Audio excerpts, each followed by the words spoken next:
Gözlənilən hücum, verilən cavab, əzm, döyüş, taktika. Hər şeyin başladığı o gün həm də bizim milli ruhumuzun geri dönüşü, mübarizəmizin başlanğıcı idi.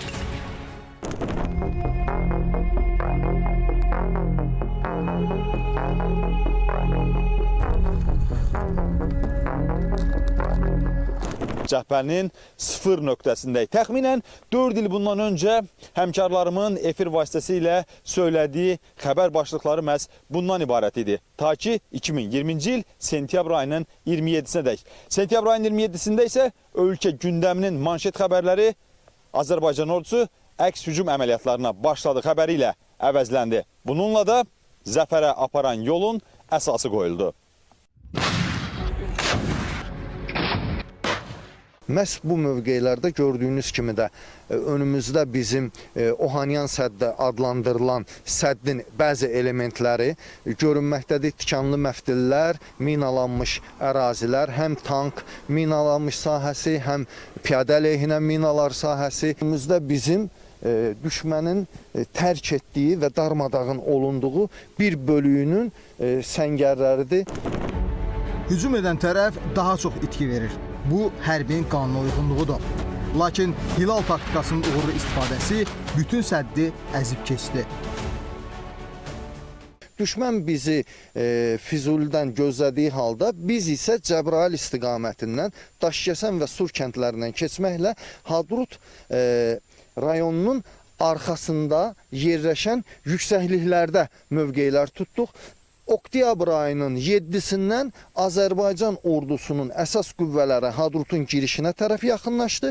Xüsusi təyinatlarımız isə arxada artilleriya atəşlərinin nizamlanmasını həyata keçirdi.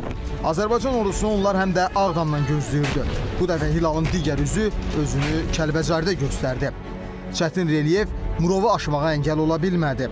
Hilalın cənub ucunda isə döyüşlər daha qızğın xarakter almışdı. Bura ermənilərin keçmiş cəbhə xəttinə ən yaxın məsafədə yerləşən, hətta Ohanyan səddinin elementlərini özündə ehtiva eləyən düşmənin möhkəmləndirilmiş döyüş postlarından biridir.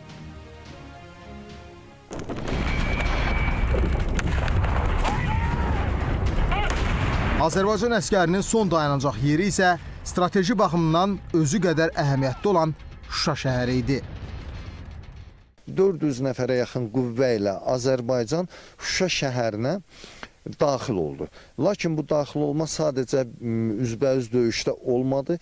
Əsas qüvvələrimizi biz axşam saatlarında məhdud görmə şəraitindən istifadə edərək Şuşaya maksimum yaxınlaşdırdıq. Quru qoşunların hissə və bölmələri dayandığımız Daşaltı istiqamətindən Şuşa dağlarına istiqamətdə mövqeləndilər. Laçın, Şuşa və Xankəndi Şuşa yolları ordumuz tərəfindən nəzarətə götürüldü. Dəmir yumruq əməliyyatı, hilal taktikası və ildırım sürətli gedişlər sayəsində uğurla icra edildi. Azərbaycan ordusu böyük zəfər qazandı.